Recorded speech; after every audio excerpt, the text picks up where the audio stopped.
Welcome to episode 10 of Both Down, the number one Blood Bowl podcast. In Abu Dhabi. What? Where? Abu Dhabi. Okay, first off, I'm Steve Kilowagi. You're Scott Prime. That's right. Scott, why Abu Dhabi? Why are we number one in Abu Dhabi? Well, I know why we're number one, but why Abu Dhabi? Because we're number one there, dude. You want a better explanation? Yes, I want a better explanation. Because of Clay Infinity. You want a better explanation? Still want a better explanation, yes. Well, you help operate the Twitter feed. Yeah. And you noticed Clay Infinity talking about how he saw... Did you notice this? No, I noticed it. I want you to tell the fans. Oh, we're playing along like a script. I'm playing along, yes. Okay. You confused me. That's okay. Go ahead. Interesting. It's not hard. All right. No One Blood Bowl podcast in Abu Dhabi because Clay Infinity, who's a Twitter follower of ours, he talks to us every now and then. And I saw him one day that's where he's from. He's from Dubai, which the capital is Abu Dhabi. Right. And so when I was making headers for our bothdown.com, if you ever go to bothdown.com and you click on the website, it will say Both Down, and they'll say Number One Blood Bowl podcast, hosted by Gingers, or that doesn't have a D or Z in the title. Well, that kicks you in the balls and takes your miniatures. I said D and a Z. Anyways, a 3 or a Z in the title. So when I was making up things, I noticed him, and I was like, this would be cool. I'll put Abu Dhabi and see if he ever notices. And 8 months later. No, probably 3 months later, he actually tweeted us and said, hey, this is really cool that you guys did this. And I said, I did it just for you, and now we're his best friends, and we're going to keep him to this. If I ever get a lot of money and me and Steve travel there, we can stay with him. He already said that. And I would love to go to Abu Dhabi. So anywhere in Dubai would be cool. Isn't that the place where they manufacture islands and stuff like that? No, that'd be Earth. No, I'm talking about it's real popular. Yes, they did the beach palm island resort and the giant buildings. And dude, that'd be awesome. Bankrupt the country. Yeah. That'd be awesome. Oh, yeah, it looks cool. It does look cool. So that's why I did that. So I listen to our fans sometimes. Yeah, we try to give them shout-outs where we can and talk nice things about them. So Clay Infinity, you made me really happy that you noticed that. So, yeah.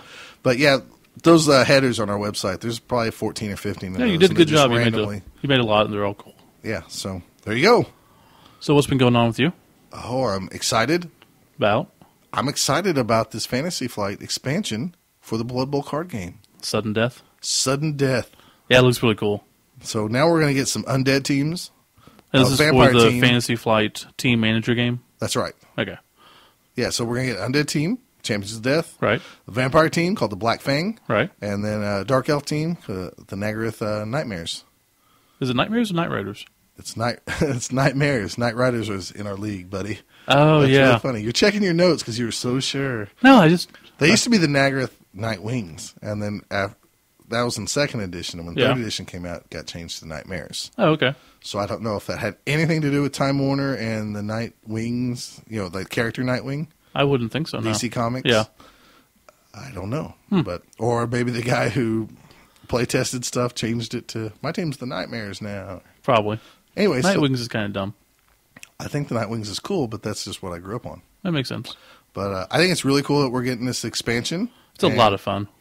And I hope that we get more expansions so we get more teams and other little crazy new rules and stuff. They do a really good job with their fluff in the game. Yeah, I think it's cool. The Black Fangs, I think, is different for the Vampire team because I've never heard of a team called the Black Fangs.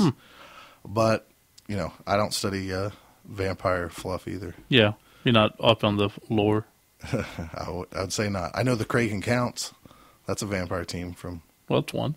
Blood Bowl history. Do we need to quiz you on vampire teams now? Sure, why not? So I can get really mad. Yeah. People enjoy that, though. Yeah, we got a lot of feedback, actually, and people thought that was funny. I did. Of course you did. All right. Anything else? Play any Fumble games? I did. Any good ones? I wouldn't call them good ones. I would say that I played some Fumble games. Did you get your butt beat as usual? Oh, I'm on a very bad streak. Last 7 to 9 games are not good for me. Started off so promising with and over in the 3-die block Highlander 2 League, started off so promising. I beat this Chaos Dwarf team and did this and that, and it's gone downhill really quick. So injuries taking its toll. I got beat by the same guy twice in a row. Well, that's good. I played him in like the last week of the regular season. He beat me 3-0, and then I luckily drew him for the playoffs because I barely made it to the playoffs. It was an undead team, but he was real gracious and stuff about it, and real nice. And I helped provide players for his team. Oh, did he raise some of your dead? Yes, he did. I've never heard that sound in Fumble before, so like he killed a regular lineman, and then I was like, I'm not use my apothecary on that.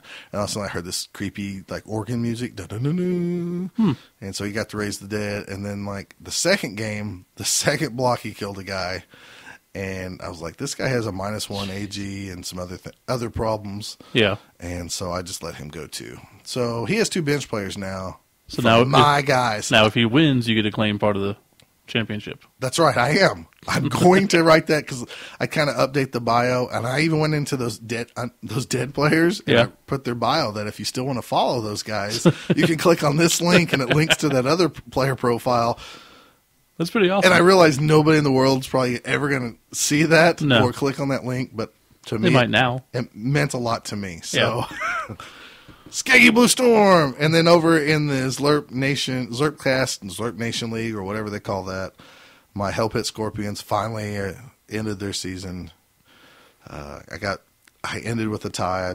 I tied this All-Star Elf team. I think they were Pro Elves or something. Yeah, they kicked my butt too. But so you ended both your leagues that you're in. Ended both leagues, yes. Maybe we should start up one of our own. I don't know. Fumble makes me mad a lot. Yeah, I know. So I don't play. But I'm going to struggle on, and I told myself I was actually going to quit both leagues after this season, and I don't know if I will now. So let's move on. What do we do in this episode? Oh, hold on. Oh, what? I might as well give a shout-out to those 2 guys I played. Okay. K-Raf was one of them over on Fumble, and then Lord Lothar was Lothar, I don't know. Which one beat you twice? Lord Lothar. Good job. Beat me twice with the Rotten Rascals. So, and then K-Raf, he tied me with the All Elf All Stars. So. Okay. So, anyways. So now can we get on to what we do in this episode? Yes, because we have a very special episode. This is like Different Strokes, episode 13 or something, where Dudley gets. Well, did we get molested in a bike shop? I wasn't even going to use the term molested, but I was just going to say where Dudley learned something about old people. He learns you get molested in a bike shop. Was it a bike shop? Yeah. You know, I don't really know if I saw that episode. I don't think I ever saw it at the time, but I've seen it since, or the parts of it. Speaking of Gary Coleman, do you remember the movie where he was like... I love any sentence that begins with, speaking of Gary Coleman. Do you remember the movie where he was like in a bus station or a train station, and then he like got a bunch of other kids together, and they paid him money, and then they started a business where they carried people's bags, and then... he lived in like a locker... He lived in a locker? If you are a fan of Both Down and Gary Coleman, and you know what kind of show, some movie I'm talking about, he like lived in a locker in a bus station or train station, and then like he got beat up by bullies, and then he convinced other like homeless kids to pay him money to work for him, like an investment or something. Tell me what that movie is, because I'm too lazy to go IMDb to look it up. That's a contest right there. What? No. We'll get to the contest later. All right, fine. Let's talk about what we're doing today instead of Gary Coleman. Okay, yeah. We got Behind the Fluff with a very special secret guest star. Who is it?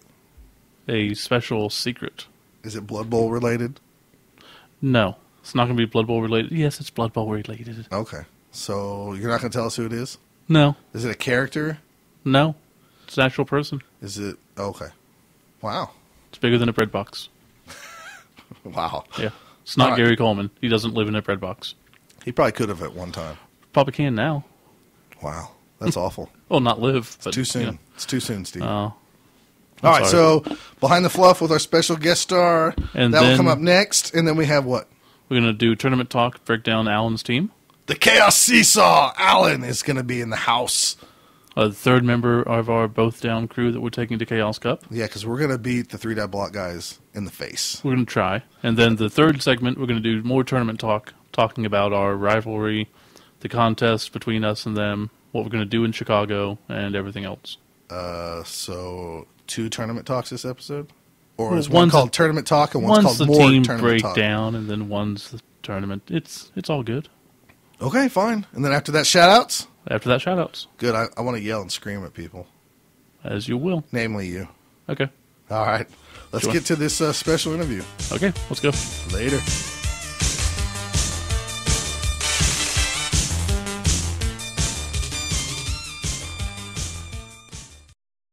Both Down is brought to you by Wizards Asylum, your premier source for comics and games in Norman, Oklahoma. Check them out online at their new home, wizardsnorman.com. This is Matt Forbeck. You're listening to Both Down with Stephen Scott. Now it's time for Behind the Fluff.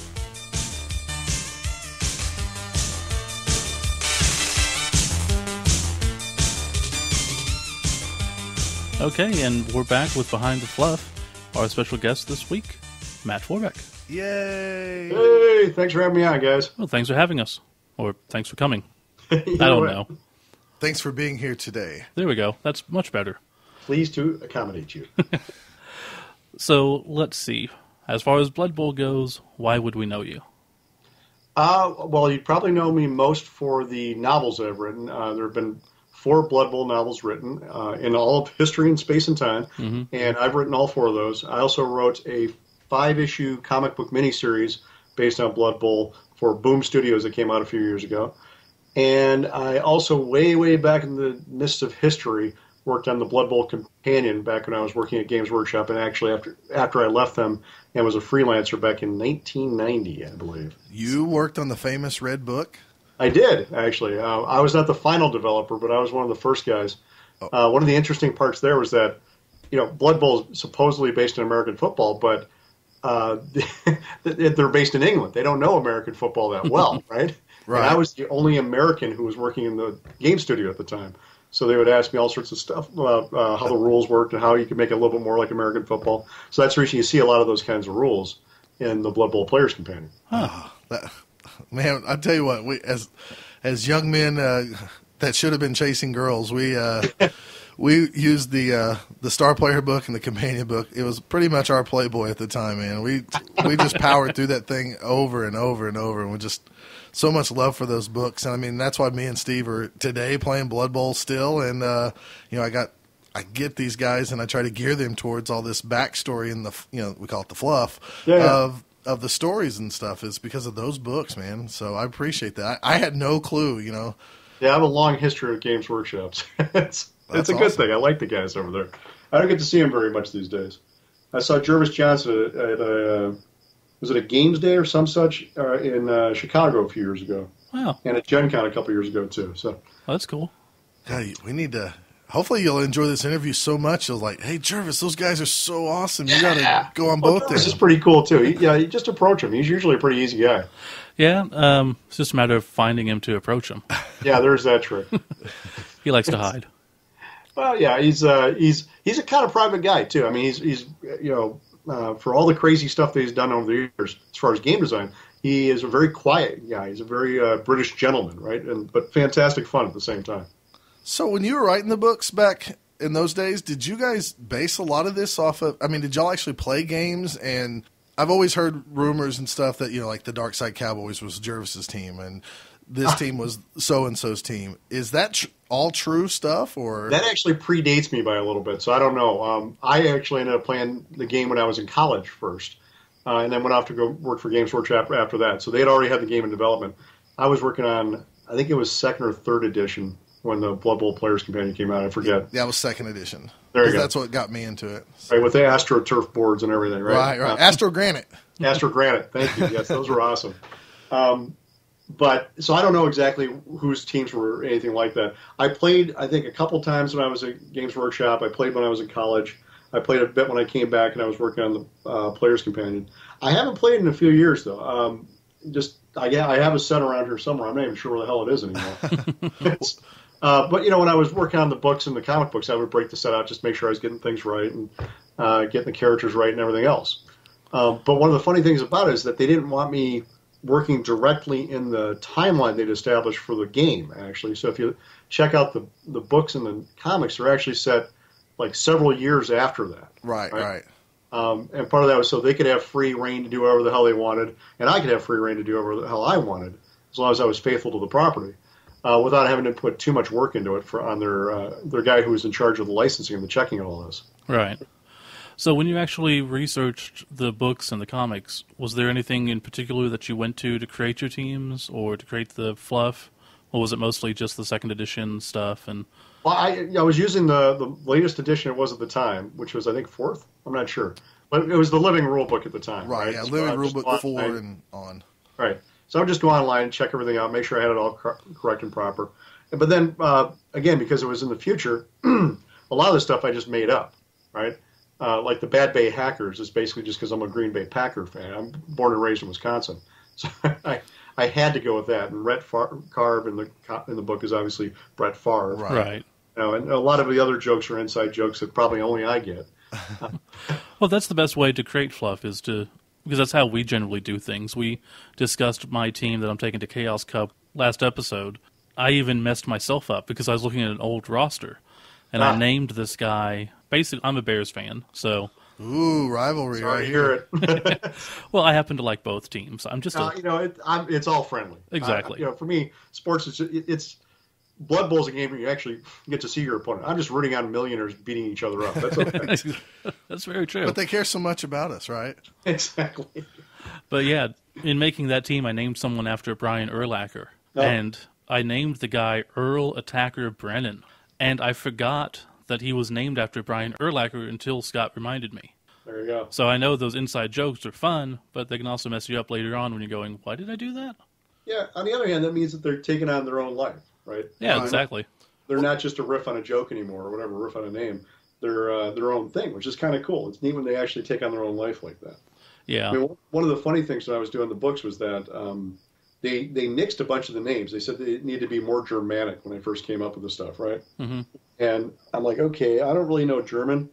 So I went to Google Translate, and I just punched in what I thought the character was, and then I used whatever came up as the name, right? So Dunkel Hoffnung actually means dark hero. Right? That's cool. Wow, you might have just gave us a tip to name some of our own players from going there forward. You go. Like Spinna in the books is the love interest. Spinna means spider because I envisioned her as this Black Widow type originally. And Ferd which is Dunk's horse, is actually German for horse. Right? So the worst part is though when they translated the books into German, the Germans didn't translate the names back. So, that's why I was just going to ask. I was like, wait, what happens when they translate it into German? So the Germans didn't think it was as funny. That would be a weird novel. Dark hero jumps on his horse, and you're like, okay, yeah. I can see why you'd think that was stupid after a while. Yeah, something lost in translation as usual. Exactly. And apparently the translator didn't get the joke either because he just left the stuff in. Well, that explains why the comic books and the books. How come they didn't focus on the Reikland Reavers or the Gouged Eye or whatever? So they made you and told you to create your own universe, and they did. I mean, honestly, I would have been happy to play in the original stuff, right? But one of the problems with doing development on something where there's actually a living line being developed at the same time is that the creators at the office don't want to be impinged upon in any way, right? Right. Yeah. And of course, that's the original property right there, so that's within their rights to do that. But on the other hand, I need to be able to work this stuff if they want me to do it. So the compromise is often do something in a corner of the universe where nobody's paying attention to, or do it in a different time period, or whatever, right? And then you just hopefully dance around each other well enough that nobody notices at the end. Is that a much different approach than your current IDW stuff with Magic the Gathering and Wizards of the Coast? Not that bad. I mean, Wizards of the Coast, they don't want me using most of their iconic planeswalkers, right? They were happy to have me use them as guest stars, but they didn't want me to make the story about them. They wanted a whole new planeswalker with a whole new storyline behind him, right? And as I'm going along and I'm writing stories, I'm learning all sorts of things that I can't do. Right? Like, oh yeah, planeswalkers never reveal that they're planeswalkers because people get really curious and it causes all sorts of trouble. Like, oh, I guess I shouldn't have written that scene that way. Okay. Well, that changes that. Exactly. And then we go back. That's okay. The neat thing about writing is that it's you don't worry about it until it's actually on a page someplace, printed and in people's hands, right? Until then, it's all fungible and you can change it as much as you want to. Yeah. Awesome. Yeah. So have you got a lot of good feedback from Blood Bowl players about the books and comics? Yeah, definitely. I mean, it's been a few years now, but a lot of people really seem to like them. I mean, if you're into Blood Bowl in the first place, you already are the kind of guy who's going to like these books and comics, right? Because you're into that humor, you understand the whole ethos of it. It's not like you're somebody who's into romantic comedies and sits down and grabs one of these by accident, right? So, yeah, usually not. We were so excited back when the Blood Bowl comic came out. We were hoping that'd be a ongoing and reoccurring thing, but yeah, I would have liked that too. But as I was saying earlier off the air, I believe the license for that ended about 6 months after the graphic novel came out. That Boom had with Games Workshop for both the Warhammer 40,000, and the Blood Bowl books. So there just wasn't anything else to do at that point, right? Yeah. And that's one of the troubles with licenses, of course, is that they don't always last forever. In fact, almost never do. And then if it comes to an end, it comes to an end. You move on to the next thing, I guess. Or hopefully it would be nice if they could find another publisher that was interested. I don't know. Yeah, as I say, it sounds like you have a good relationship with GW. If they do come across, new license, new company, do you think that they'd probably reach out to you to write it? I hope so, but I don't know. I'm not in contact with them on a regular basis these days. It's mostly like, hey, how you doing on Facebook every now and then. Right. And I haven't been writing any novels for them since the fourth one. So hard to say. And they might decide that they have somebody else in-house or that they know that's has a better handle on it. But if they were interested in doing it, I'd be happy to talk to them about it. Any other upcoming projects you have besides the Magic the Gathering books and stuff like that? Oh, I got lots of stuff. Well, why don't you tell us about some of that? Okay. Well, I get the Magic the Gathering comic books I'm doing on a monthly basis for IDW, although we're doing them as 4-issue miniseries. So we're in the middle part of the second miniseries right now. So issue 2 just came out this week. Issue 3, which is in middle August, or early August. Then issue 3 will be out in September. And then we announced the third miniseries coming out toward the end of the year. I'm also doing a thing called 12 for 12, which is a writing challenge I gave myself at the beginning of the year, which is to write a dozen novels this year. Wow. Now, they're short novels for about 50,000 words, which still more than well qualifies as a novel. I mean, if you're doing National Novel Writing Month, right, that's what you shoot for is 50,000 words. And for all the big awards, the minimum cutoff is 40,000 words for a novel, right? A lot of the novels I write tend to be in the 80,000 word range. It's a little bit shorter than normal, but not too much, right? So I decided I wanted to write these 12 novels, but the real trick is that I couldn't take a year off to actually just sit and write and then hope that people would buy them at the end of it, because I have kids to feed. Yeah. So but then this thing called Kickstarter came along, right? Mm-hmm. Which is a crowdfunding platform where I could put up an idea for a trilogy, say, of these books, and say, hey guys, I will start writing these books if I can raise, say, $10,000 within a month, right? Of people chipping in money. And for chipping in their money, they get either ebooks or printed books, soft covers, hard covers. They can get their names in the books. They can help create a character with me. All sorts of wacky stuff. If we manage to hit our goal within the allotted time frame, which is usually about 30 days, then everybody's credit card gets charged and I'm off to the races, right? And if they don't, if we fail, then nobody's out of anything. I'm just out a little bit of time. Right. It definitely sounds like that's an easier way on you to do it. Well, I mean, one of the reasons you write for publishers is publishers give you an advance. Yeah. Right? And that helps you, something you can live on, feed your kids on while you're writing the book. For this, as a self-publisher, I was going to have to just take my advance out of my own pocket, except now I can basically step up and say, hey, I got a great idea for a series. Are you guys behind me? And if they say no, then I say, well, that was a dumb idea for a series. Sorry. And if they say yes, which they've done 3 times in a row now, then we just go off and write it. And then they get their books, right? I'm actually just printing up I'm waiting for the first set of books from the first trilogy. I did omnibus editions for the big backers, and those are on their way from the printer to me right now. I'm going to sign them and send them off to the backers as soon as they come up. That's very cool. That's awesome. I think Kickstarter is changing the face of just all businesses, really. I mean, you see so many like Blood Bowl miniature companies or comic companies or even game companies that reach out and say, hey, you want this? And if people do, they can go ahead and publish it, and it's no risk on their end. Yeah, I mean, for one thing it does, it's great for reducing risk, right? But the other thing is that direct sales are a lot more money in a creator's pocket than they are if you sell them through distribution, right? Because let's say you're selling a game through a distributor. Normally what happens is the store pays 50% of the retail price to the distributor, right? And then the distributor pays 10%, gets 10% of the money total, right? Yeah. So the publisher only gets 40% of the money. That's not to say anything of the designer or anybody else who's doing it, right? But if you're just a game publisher, normally you're only getting 40% of the retail price of a product. So when you sell it directly to a consumer through Kickstarter, you're getting 100%. Much less, obviously less the 8 to 10% that Kickstarter takes out, the shipping costs and the other things you have to deal with. Right. But it's a lot more on a per unit basis that you're bringing in, which makes it much more comfortable for you. It means you can put out products that probably wouldn't work through the normal distribution channel, where you have to guess at your print run, try to figure out how many you're going to print, put up the money ahead of time, and hope and pray that it all goes well. Right. Here, you're going to get a certain amount of money, and that you're going to make a certain amount of profit off. It's very safe. It allows you to do some more interesting and innovative things that way too, which is very cool. That's awesome. Starting up my fourth one for that next week, so it's going to start middle August, and it'll be winding up on September 16th.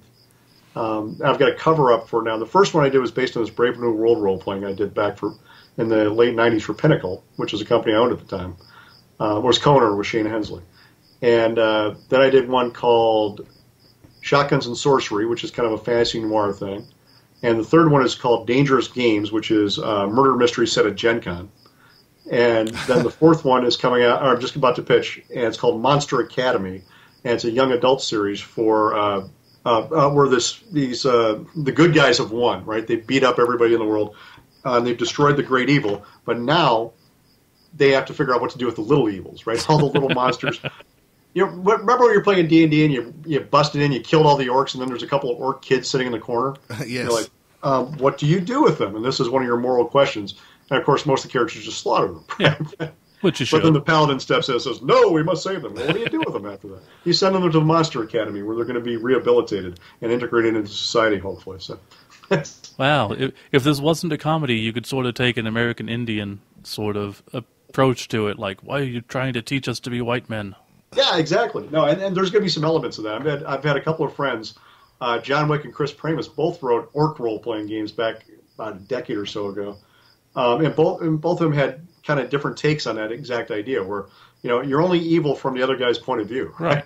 Yeah, that's neat. And the losers are always evil. Of course. Because the winners write history. That's how it goes.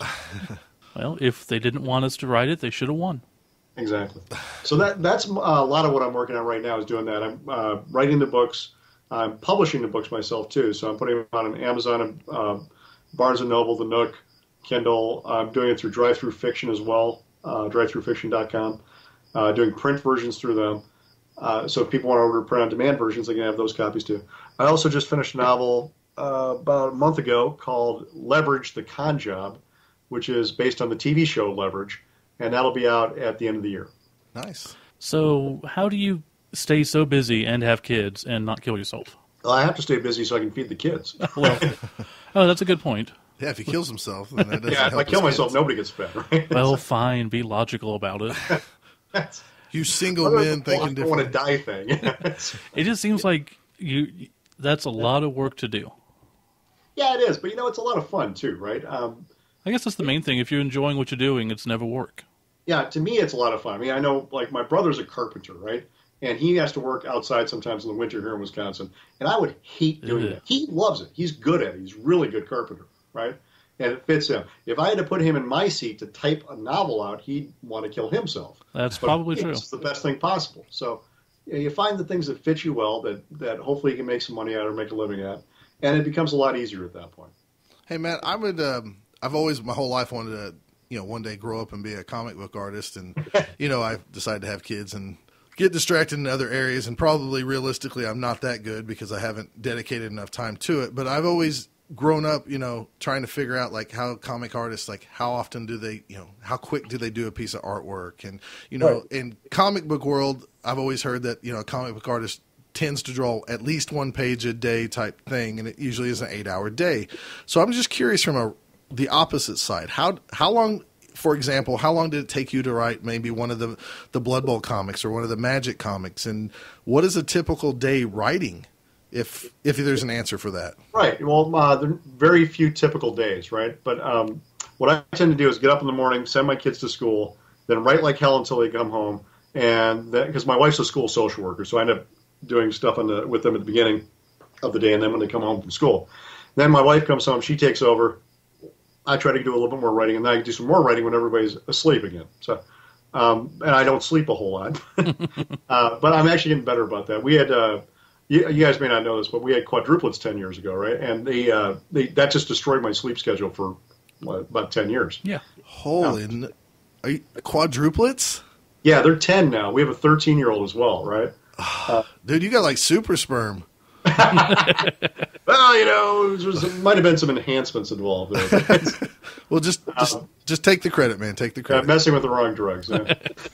My wife, we used to joke, it's like, well, you had to sleep with her 4 times in one night. That's what happens. You know? There you go. And you were like, damn straight. Yeah, that's right. Yeah. Sorry, honey. But, so that destroyed my sleep schedule. So I've actually I survived for like 10 years on 4 to 5 hours of sleep a night. Nowadays, I'm getting like 6. I'm pretty happy. But for a typical writing thing, I'll just sit down. I like to outline my stuff ahead of time so I know where the hell I'm going. And then that allows me to write with speed after that because I'm not sitting there going, what next? What next? Yeah. I do all that in like a day or two ahead of time, right? And then I go like crazy after that. But some people don't like to do that because they feel like the outline constrains them and they're not able to be creative in the middle of it, and that takes a lot of the fun out of it for them. But I never looked at an outline as a straitjacket so much as a map. Right. Right. It's a guide to where I want to go. But if a more interesting path appears along the way, I just take that. Right. And then I consult the map later on if I get lost. So, but normally I'll write. Back before the kids, I was writing 5,000 words a day, and then after the kids, I got down to about 3,000. Now I'm back up toward 5,000 usually when I'm working. On the days that I write, I don't write every day because I have other production issues I have to take care of and things like that. So I'm usually writing about 5,000 words a day. So one of those 50,000 words novels will take me 10 days of straight writing if I'm doing well, right? Yeah. And that's just for the first draft. I go back and revise things after that and take a couple days to make sure the draft is good. Have another set of eyes or two on it too to make sure that I'm catching the vast majority of the typos at least. Right. Comic books are different. And the first time I wrote a comic, it probably took me about a week, right? When I was just learning what I was doing.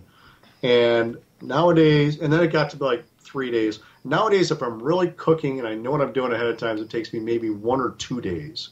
But I mean, I'll spend the first day just breaking down the plot and just going, because a comic book's really structured, right? And a lot of other writing, you could determine how many chapters you want, how big or short your chapters are going to be, how many words you want to write for the whole thing. But for a comic book, for most of them, it's 22 pages, right? And each of those pages can have anywhere from 1 to 9 panels on it, right? So you're constrained that way. And the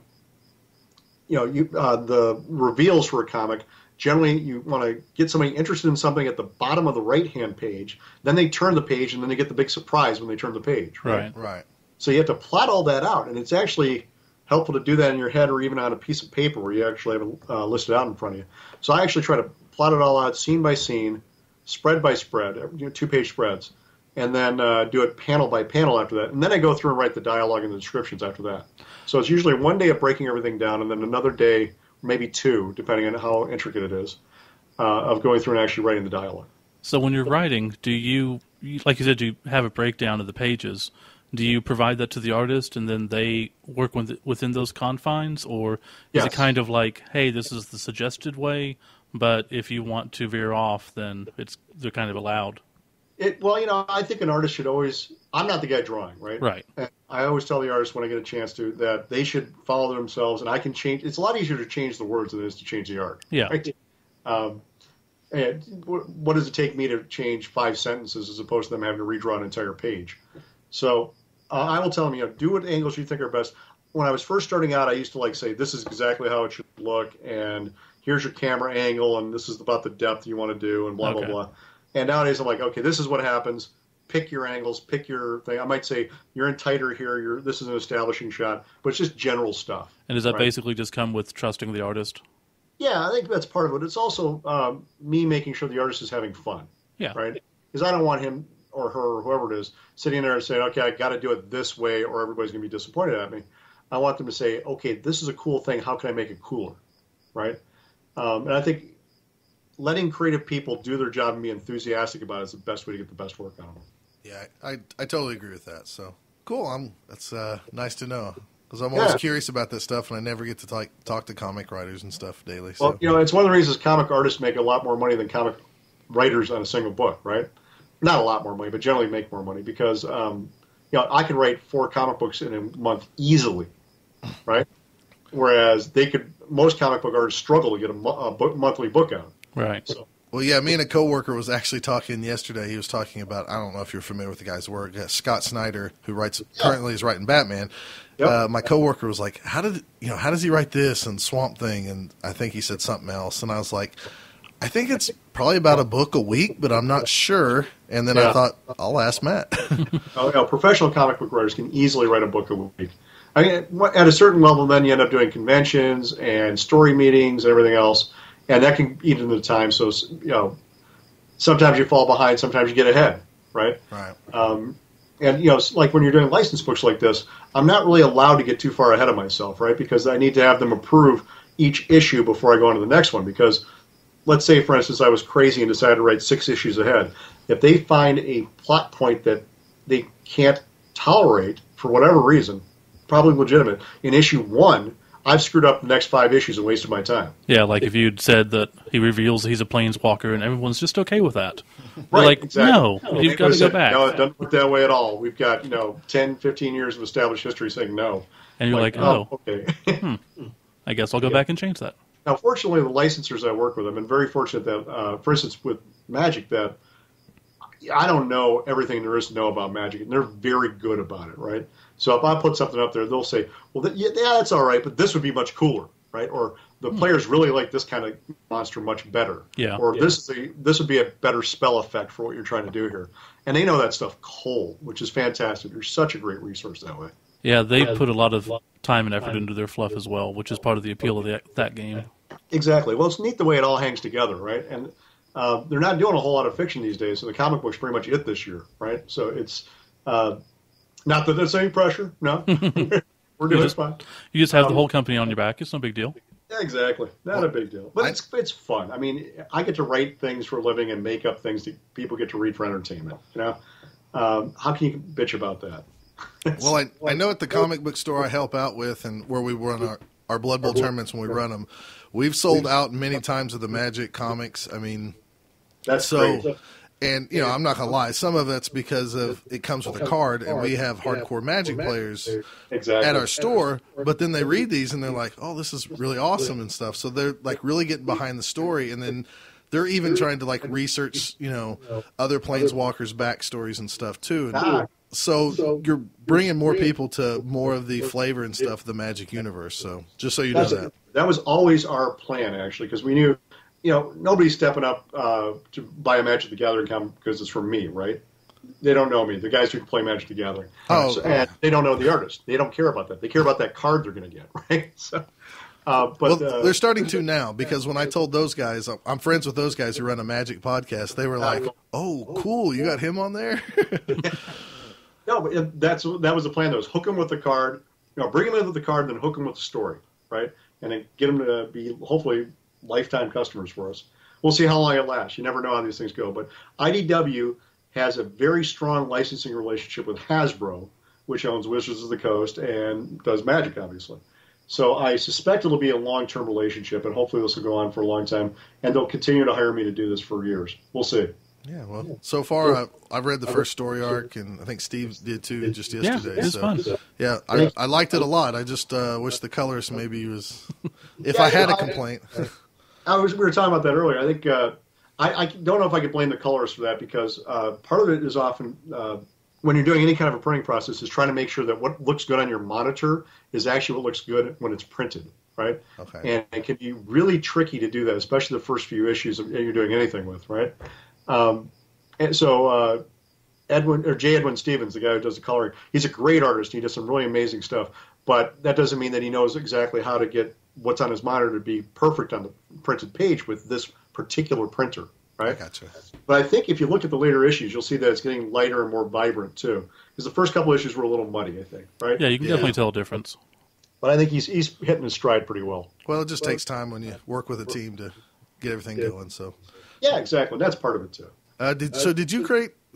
I know we're talking a lot about Magic on a Blood Bowl podcast. So you had free reign on this Planeswalker character Yarden? Well, I'll back up a little bit. When they were looking for somebody to write the book, they asked, I think, 2 or 3 different guys, I think 3 guys, to actually pitch them different ideas for it, right? Mm-hmm. So Dak Faden, who's the main character. Oh, Dak Faden, not Yarden. I'm sorry. That's okay.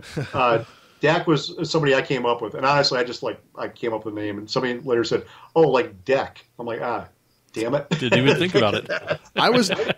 People told me about it. They said it's like if Han Solo was a planeswalker, and then I was like, that's pretty much what it is. Right? I was like, that is cool. It's the thief with the heart of gold kind of thing, but he's. I want to do something that was a little bit different from the established planeswalkers, who are like usually part of these mage colleges or fantastic hunters or great dragons of evil or whatever, right? Mm-hmm. And I said, well, what's the other kind of fantasy archetypes that we could put into this that we haven't seen a whole lot? I thought a mage who's a thief, who actually uses his powers to steal spells. That's kind of cool, right? Mm-hmm. That's about knowledge and learning things, and that's something that the Magic crowd is really into anyway, right? Because Magic is really, in a lot of ways, about secret knowledge, about learning the different ins and outs of the game, and then figuring out how to synthesize those into a kick-ass deck, right? So, in that sense, what Dak is doing is he's assembling his deck when he goes around and he's stealing spells. That's very true. So I basically took the metaphor of the game and tried to make it into a metaphor for the story. And I think I pulled it off. And the guys at Wizards said, we like this pitch. So they brought me out. They flew me out there for a few days with Denton Tipton was the editor at the time. Now it's Carlos Guzman, I think. I'm not sure. I don't know how to pronounce his last name. I think it's Guzman. We've talked on the phone several times. I was like, hey, Carlos, hey, Matt. So, but Carlos does a good job with it nowadays. But they flew us out there, and we had a story meeting with Brady Dommermuth and a bunch of the other people up there. Brady's been in charge of Magic stories for years and years now. And I asked him all sorts of questions. He asked me all sorts of questions. We just kind of hammered it out for a few days until we had something we were happy with. And then they sent me home to write. Yeah? That's awesome. Can't go wrong with that. Exactly. I got to be in Seattle for a few days. I had a good time. Nice. Since you worked with the Blood Bowl stuff and you've been in the Blood Bowl universe since the campaign edition, the Blood Bowl campaign book or whatever, what is your favorite maybe fluff or history thing that's come out of Blood Bowl? I mean, what do you always think of if I say Blood Bowl, besides probably the Bad Bay Hackers, what do you think of? And it doesn't have to be something you created. Something I didn't create. I always think about the illustrations. I think it was Carl Critchlow who did the original illustrations. Right. And they were just fantastic fun. Yeah, those are so great. much fun. He got the game on so many different levels, and it really informed the game in a very deep way. And I think the fact that Jervis made a game that's just fast, fun to play, and just is a hoot, right? I mean, there are a lot of games you can play where you're like, okay, and I'm going to grind this out, and I'm going to win, right? But Blood Bowl, whether you could get your ass kicked, you'd still be laughing. So, exactly. I think that's one of the great things with it. The Thread Bowl stuff, the Thread Barbarian stuff that's been included in Blood Bowl is kind of fun, too. I always like that. For myself, I always just thought that for the stuff I created, Dunk Hoffnung, who's the hero, is just my favorite character in the whole thing. Obviously, I got attached to him over 4 books and 5 comics. As you should, yeah. Yeah, I hope so. But for me, one of the funniest, there's 2 funny moments in the first book that just killed me, right? And the first one's when Dunk is trying to be a dragon slayer, and he goes off, and he screws it up entirely, right? He just blows it badly, but manages to bring down the monster he thought was a dragon with a spear from 100 yards or whatever, and is spotted by a Blood Bowl agent who says, "That's my new thrower right there." I'm like, that's perfect, right? That's just a great moment for it. And the other one is when he makes his first touchdown, goes in the end zone, and then gets body passed up over the top of the stadium and thrown off over the edge. Yeah, that was pretty awesome. That just sums up Blood Bowl for somebody who doesn't know what it's about right there. You're like, okay, you scored, you didn't get killed, but now the fans will kill you. Exactly. That's what makes Blood Bowl great. I played a guy today, a friend of mine, who had his ogre team, and he couldn't think of like a theme or anything to name his players, so he went the direction of all the ogres were our wives, and all the snotlings were our children, and then he kind of he tweaked the name so the wives wouldn't recognize it and they wouldn't, chew his ass out. But it was so funny playing like against my wife and stuff. And He said, I just had to do this because I know I'm not going to win with ogres, but I wanted to make it fun for myself. So it was just awesome. And that's the right attitude to have about any game you're playing. I mean, it's always fun to win, right? That's great. Yeah. But if you can have fun in a game even when you're losing, that's a great game. Right? That's why you're there, because you're not going to win every game. Not everybody can win every game. There's got to be a winner and a loser in most of them. That's right. And you might as well enjoy it while you're there. I mean, I'm a lousy game player. I'm a game designer, not a game player. So, I almost never play a game more than a few times because I usually pick it up, play it, pick it apart, figure out how it works, and then I'm on to the next thing, right? So is it one of those things where if you can't play, you design? Yeah, kind of. But, part of it is, for me, it's there are very few games where I decide that I need to sit down and get really good at this. Right? Yeah. Mostly it's me like going, oh, how does this work? And what happens if I do this? And, oh, now I see what they're intending here. And how did they achieve that? And that's, once I've got that figured out, I'm like, and I start thinking in that direction. That's really where my head goes. Yeah, there's a lot of games out there that you can look at, and you can power game, and you can min-max and all that, and you can basically break it. Yeah, Blood definitely. Bowl's not really one of those games. If you play, I guess, leagues where you get a certain combination, it can be very damaging. Right. But our league, we like the fluff of it. We don't like to necessarily have that type of broken aspect. So we do a lot of random skills.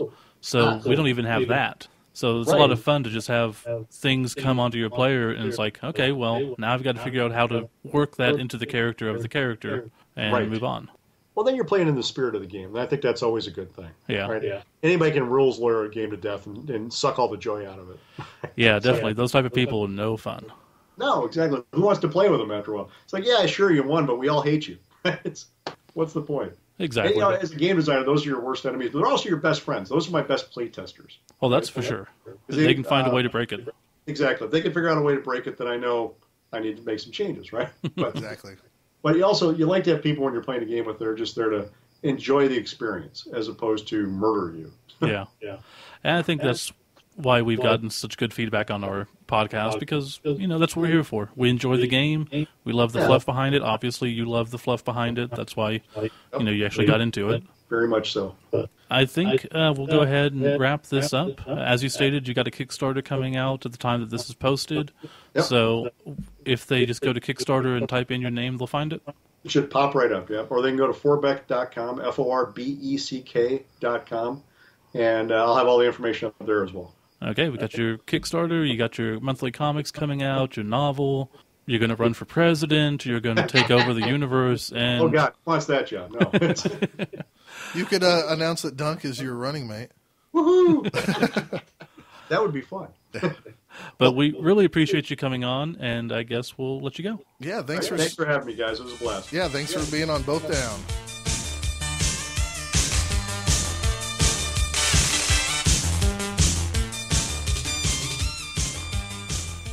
Hey guys, this is Alan, a really crappy Blood Bowl player. You're listening to Both Down with Steve and Scott. Now, it's time for tournament talk.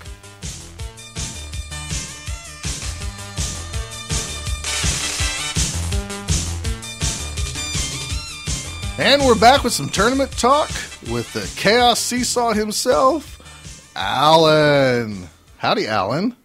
Hey, what's going on, guys? It does help if you turn the microphone on. Yes, it does. Nice of you to remember at the last second, too. I know, just in time. He is the Chaos Seesaw. And that bodes well for how you're going to do at the tournament, huh? Exactly. So, Alan, what Yes. did you bring to the table? You've spent extra time, Well, extra time. Let's start off a little bit before. We've had you on before, but you haven't talked much about yourself. Why do Well- you suck so bad at Blood Bowl? Oh my gosh, dude. Yeah, right out there. Just throwing it out there. Why do you That suck is so bad? not fair. Yeah, if I knew the answer to that question, I wouldn't suck at Blood Bowl. This is probably true. I can tell you that answer, though. Why? I can tell you why he sucks. Because he plays, like, vampires over and over and over again. Yeah, And he has played probably vampires a lot. I do. I'm bringing it back to this season. Strategy-wise, he probably plays with one too many on the field because he wants to utilize the vampires of the vampire team. Exactly. So, Because they should be better than they are. And I think that every time. but if you put more vampires, you have more variables of them wanting to bite their players and hurt them. So therefore, he hurts himself in some ways. But he's Yes. dedicated to the fluff of the vampire team. Absolutely. Absolutely. Okay. Well, I had Now, to give you a hard back time. to what I was saying. You took an extra long time to dissect rosters to figure out what is the best roster that's going to help Steve and Scott team both down, defeat Team 3 Dot Block at your first Chaos Cup where the stakes are high.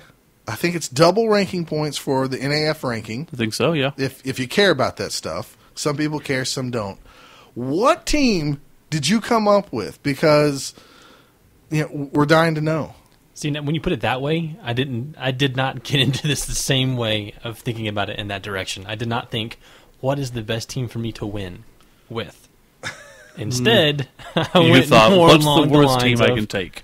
Well, and to be fair, it was because I just played this team before against you, and I did really well with them. A similar team, yes. similar team. Did beat me. Yes. It was quite upsetting. And I just felt like if I took this team... Well, hold on, let's talk about that. So you beat Steve yes. He hasn't said. with a I similar haven't team. told him... Yep, I haven't told him... I know, but I just peeked on his roster. Now I know what the team is. And now with that other clue, I know what he's talking about. So, Alan, what team are you taking to Chaos Cup? The Mighty Halflings. The team name will be the Sterling Chargers. The Mighty Halflings. Did you hear that, 3-Die Block? You guys are going to kick our butts because the Chaos Seesaw just invited a bunch of losses. Yeah, we're going to lose our show because of you. No. Hear me out. Okay, we're hearing. All right. We're listening. When I played against you with the Halfling team that I played with, Explain to everybody why you played It was our Steve. preseason It game. was a preseason game, and he needed to bring in his new team in, and we all give the new teams a chance to play a pre-tournament game against either a halfling or a goblin team. That's right. Over here in the Dragonfire Blood Bowl League, we have designed a Halfling All-Star team and a Goblin All-Star team, which they're not All-Stars at all. They're just all Goblins are all Halflings, and you get to play one of those teams as like a charity game, basically a free game for stats. But if you're a Dark Elf team with no extra skills, the Halflings can kind of beat up on you. I don't know if it was just that. I honestly don't, because I do not have good luck with that team. Now, to be fair, I played the Goblins with my Trace White Lions, and Yeah. they tied me 1-1 because you were playing with the Goblins. Yeah. So you tied this team, Steve? No, I lost. You lost. Oh, 2 Halflings. yes, Like 2-0, I think.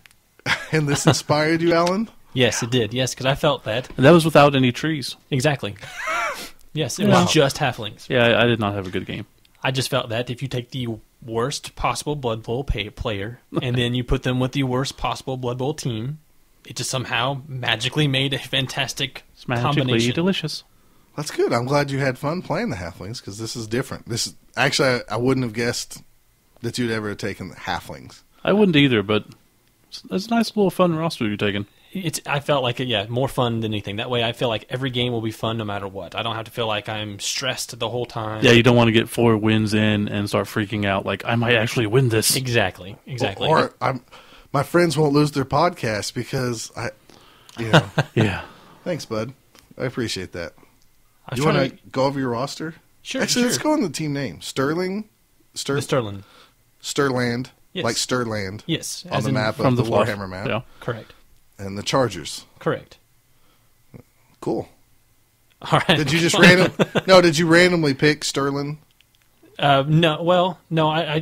That took me a long time. Was figuring out a team name. Aren't they known for horses and stuff I don't know. in the fluff? I honestly don't know. I don't know. Might be Averheim. I don't know. I look these things up and I try to go Okay. to like Warhammer Wiki and try to read behind like the citizens like to cobble shoes all the time. I'm going to go with it sounded sort of close to San Diego. Correct. Okay. That's what I went There we with. go. It Well, was. you guys are geniuses. It We was, try. It was either that or I was going to create my own city and make it either it was either going to be the Sterling Chargers or the Nyuk Nats. I did like the New York Nats That's pretty cool too. because it's like the New York Giants. Right. But why did you choose this one? Well, because it was a lot easier for me to create the team logo for this one. I cannot create one with Nats very well. It didn't work out. Alan's a very visual person. He likes comic book art. He likes to draw. So the logo is very important to him. Yes, absolutely. And there's no good Nat logos. No, well, no. And even if you could find just a Nat to make big enough to put as a logo, people would ask me, "What is that?" Yeah. Is that the flies? Is that a fly? Is it a bee? No. Is it a moth? No. Are you the Yellow Jackets? It's like the tick when Arthur kept being confused for everything. Yes. Yep. That's why I decided against it. Good. Cool. Let's go with Chargers. It's much easier. So did you make this logo yourself? I put together the logo myself. Yes. We'll have it on the website, and people, if they come to Chaos Cup, they can see it. That's right. I'll put your roster on the website so people can go like, why did he take this? Yes. That's the best part about So it. you can now tell us. I chose not to reveal like what skills and stuff I took with my orc team, even though most people know what skills orc team And coaches have. I told everybody mine. And Steve told everybody everything. I don't care. Yeah. So are you going to tell us everything? If you'd like, I don't care. Yeah. What do you got? Let's break it down a little bit. Did you play with Treeman? Yes, I have a total of, I brought in the 2 treemen that come with the team, and also the star player, Deep Root Strong Branch. Nice. So I have 3 treemen, yes. Man, I hope I don't have to play you. I know.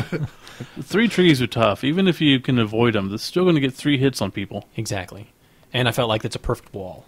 Yeah. I love just having that in the middle of the field, even if they get, the stand, no, what is it? The Take root? Take root, yes. When they get take root, at least it's right there in the middle of the field, and you have to go around them somehow. So That or you dodge away and, Yeah, they're still... regardless, you make somebody roll dice, and that's always absolutely. good. Yeah. All right, so you have 3 Treeman. Yes. And then How many halflings? total of 10. I think a total of 13 players. So it gives you 10 like 10 2 halflings. bench players. Yes. That's good. It's a good number. Just enough. Which is Well, you could always use more, but this is up that for debate your- still. is that your hungry sound No. or your confused sound? Oh, I'm just thinking in my head if I was taking halflings, I'd probably have one more bench player, but it probably doesn't matter. This is Chaos Cup. True. And well, either All way. right. So 10 halflings. Yes. 3 10 halflings. trees. How many Three rerolls? trees. How many rerolls? 0. 0 rerolls. That's No ballsy. rerolls. Yes. Do you have a leader? Yes, I do have one leader. I just Okay. decided to give a tree man a leader, yes. Okay. So 1 reroll probably. Correct. And then what? I also have a halfling chef to help me Okay. out. You're a good boy then. Yeah. See, that's going to be a bitch too, because if you He's play a- Alan, he's got 3 trees to beat you up, and then he's going to take all your rerolls. Let me tell you something. As a coach who's undefeated with halflings, You played one game. one game. One game at the Oklahoma Bowl. But as a coach Me too. Me with too, then. halflings, I would say me too then. Right? You played one game? With the halflings? Well, with that team. Yeah. Against you. Oh, yeah, but not in tournament. No. Okay. No. It is very frustrating if you can take the other guy all his rerolls. Yeah. Because then, It changes their play style. exactly. I mean, you're making a block that's two both downs or something. It just throws them off. And Yeah. all you need is a couple bad rolls on their end and a couple on your end, good rolls on your end, and you can win the game. I mean, Yeah, very easily. so You get 1-turn that's good. touchdowns. I'm glad you took the halfling chef because I think it's much needed with halflings now. Hey, don't you have a halfling chef model? I do. He's not painted yet. Might need to get that painted. Might need to. I Get don't that know if painted. I have time, but Might have to. I agree. So, did you take any other skills? What do you Yes, I wanna did. say? No, I don't mind saying. It's fine with me. So you got a leader on Treeman. Yes. I also have a block on one of the treemen. On Okay. the other one. That's good That so way basically I you have 2 trees with block. 2 trees with block, yes. Nice. So because that- Deeproot has block, right? Correct. He comes with it. Dang. So that way my my wall has 2 block guys, and then I have, 2 of my halflings have sure hands.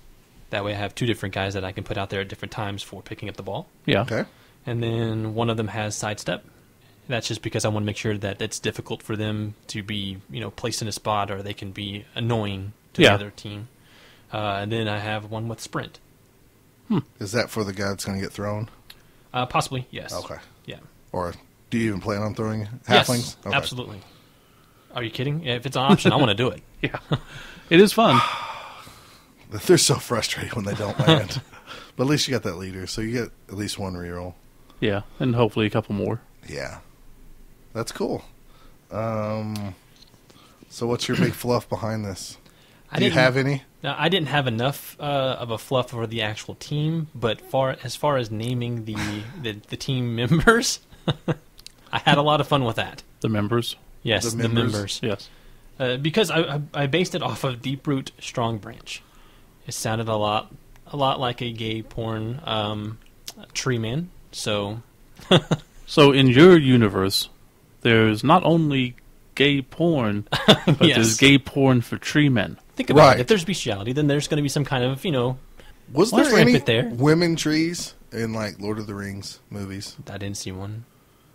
How would you tell? Wait, how could they you tell? can't have women. They've all got wood. Boom! Boom. See, he's just accurate. It's true. All tree men are homosexuals. It's got to be. Yeah. If there's only one sex to them, can they be homosexuals? It's a lot more funny if we say that they're homosexuals. Okay, yes. Gay trees. Hey, and they're just throwing halflings. It's true. Wow. That's The your next mental trees image now. Hey. The next tree man I have for my halfling team in our league, he might have a fluffy name. No offense to No, gays. not there's anything wrong with that. I actually have a lot of gay friends, and A lot of gay sex. I don't have gay sex, but I have a lot of. That's gay because you're friends. married. It doesn't count as gay. No, dude, Okay. you're frustrating When me. you don't like All right. it that's gay. Oh, So, that's what it is. So all your tree men have homosexual porno names. Well, kind of. And you Kind of. named them after us. But no, not the tree man. Oh, okay. You don't Thick get to be stump, a tree man. greenleaf, hardwood, loud bark. Hardwood loud bark. Those are Yes. pretty good. Yep. All right. And then the rest of them are the halflings that are named after all of our various people that play in our Blood Bowl league. Oh, nice. I see that. So, So my name is Scotchel Prime Bread. yes, Steve is Stevie. All right. Am I pronouncing that right? Stevie. Yeah, why not? Stevie Stevie. Bell Camps. Yes. Like Close that, enough. buddy? Yep. That's funny. And I love the fact that I gave you guys sure hands because we're basically a gay porn and Oh my gosh, dude. I This is We why just- we have to have explicit ratings, is because we have guests on here, just like Matt Forback, who like to just talk about this stuff all the time. guess so. what? I don't understand you people. You know Yeah. that is not true. I do understand. Allender Curt. Oh, I noticed your name's like the most normal possible. Yes, it is. Allerton Curetown. That's because that's my name. So That's bull. That's pretty cool, though. and I have sidestep because You want to go through the rest? Sure, why not? Yeah, I'm gonna let Alan do it because he spelled them kind of half. Halflingy? Halfling. You know how everybody spells things different, so they can. Yeah. It looks different. We Go for it, Alan. Okay, we got the next one is Meekin Surge Tate, which Okay. is named after our friend Sarge. Yep. And then you got Brian Hillsweat. That's our friend Brian. We got Spinstall Beaterswell. And then Steve Pot Eckerbelly. Which, if you know Steve, it kind of fits. Yes. I It agree. didn't mean to be that way. It just happened. Yeah, It just it happened. happens. Oh yeah, it just happened to me. I'm surprised I didn't get Belly on the end of my name. And then there's Broccoli Hoffowin. And then there's Garablu Choplandis. And then James Binnenfork. Very nice. Oh, so sad. Now, see, I'm going to jump your butt. You Because didn't name your chef. you didn't name your I need chef, to. You know what? He can be the and you the did name Brian your head Horn coach. I know everybody else in the world Oh, it's true. thinks No their coach. head coach is me. Yeah. That's me. That's me. I'm Scott Prime. This is my team. But come on, name your coach when I'll you make name up a coach. team. We're owners. That's true. We're owners. We're not exactly. coaches. So when you're not, Except technically, we're our coaches. But I know we are, but I'm. we're like the I Jerry always- Jones type. I always make up a coach when I play a team. Yeah. And I I- normally do. I just forgot on this Oh, one. I know. When I turned my rosters into Johnny at the Chaos Cup, I also put head coach and then player. So, just for the fluff and fun of it. But Yeah. I know nobody cares. So we got halflings, orcs, and humans going to Chaos Cup, and we're going to beat down the 3-dot block people. We're going to try. We have to. That's- The show's on the line. We can discuss that in the next segment. All right. So, anything else about your team that's special? Not that I could think of if I'm missing anything that I've talked about Nothing. before. No. So sad. Well, I'm really No glad that apothecary. That's something I forgot to say. Oh, yeah. No apothecary. no apothecary. Well, I don't know if I you can really understand. need I mean, I'm just for the same price, one. you The can get a player. apothecary, you can almost get 2 for the same price Exactly. as the apothecary. So I think it's sad that you two don't have a lot of fluff behind your teams, and that's all we preach here on Both Down. There are different types of fluff. Yeah, well, I just told you my fluff is just a little bit different. He's Yeah. at least named his players. yeah, they're You all, know we're going to play someone with player 1, player 2. I'm joking. Of course, I'm joking. But I'm not. We're still going to I play might those have went players. too far with my fluff. I was telling Might have. a friend called and asked me if I decided on what team, and I teased him about, I guess you're not listening to the podcast, and then I went into like all the fluff behind it. He's like, "Oh, you put a lot of thought into a team you've never played before." And I'm like, "Yeah, I have." And how's the painting coming? It's really slow. The good news is there's at least 3 colors on all of my models. That's true. The bad news is I probably will not get them finished by Chaos Cup. I'm going to try, They still look cool. but they're not coming along. I just can't get motivated to paint. It's hard. I psych myself down, I guess, because I see all these models, all Yeah. 16 or whatever, instead of just doing like 2 at a time or 3 at a time. So we can talk about that later. Anything else, Alan, on this team breakdown? No, just watch out. They're going to win. Can I ask you why you chose Sidestep for one of them? And not like a block or something? No, the reason why I went with Sidestep was because I just felt like that was good. Well, that's true. I could have gone with block with him, but that would have been a double. I would like have been the double skill, Sidestep. or no? Yeah. Sidestep's a great fun skill. They're, It's just, I they're was just probably curious. not going to get knocked down too easy. So if this was one that you threw or had down the field, and if they come and hit you, unless they take you down, Right. you're going to Move out of go the way. one step closer to the end zone. I agree. I was just So- curious. That was... That's I'm your okay thing. with that. Yeah. Okay. No problem. So what do you think your record's going to be? Yeah, because you could actually win the Stunty Cup. So don't That think is that a you're out possibility. of it. Because they give a Stunty Cup award, and If I get 25%, I'll be excited. Good.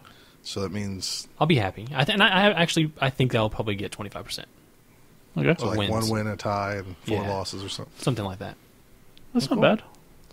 Do not take the wooden spoon. That's all I ask from you. Yeah, just don't come in last. Try the It's a wooden hardest you spoon can because- not to get. Am I going to get whipped The with wooden it? It's called weak sauce. You've got the weak sauce, so you have a spoon to eat it up. Gotcha. Is that where that came from? Yeah. As long as I'm, yeah. All right. That's why I didn't promote it at ours. That's what we because I did don't- back in the pack. Yeah, back of the pack is more understandable for people. You should have honor and never want the wooden spoon. I'm not going for it. All right. Yeah. I know. I'm chastising the couple of players at the Oklahoma Bowl. Hey, Or- that was a long time ago. Let's move on. All right. We're going to take a quick break, and we're going to come back and talk about Chaos Cup in Chicago. Tournament Talk Part 2.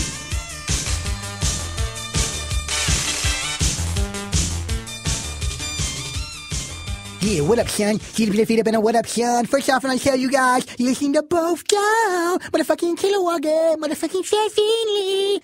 Yeah, tournament talk. What up, son? Get your feet up and what up, son?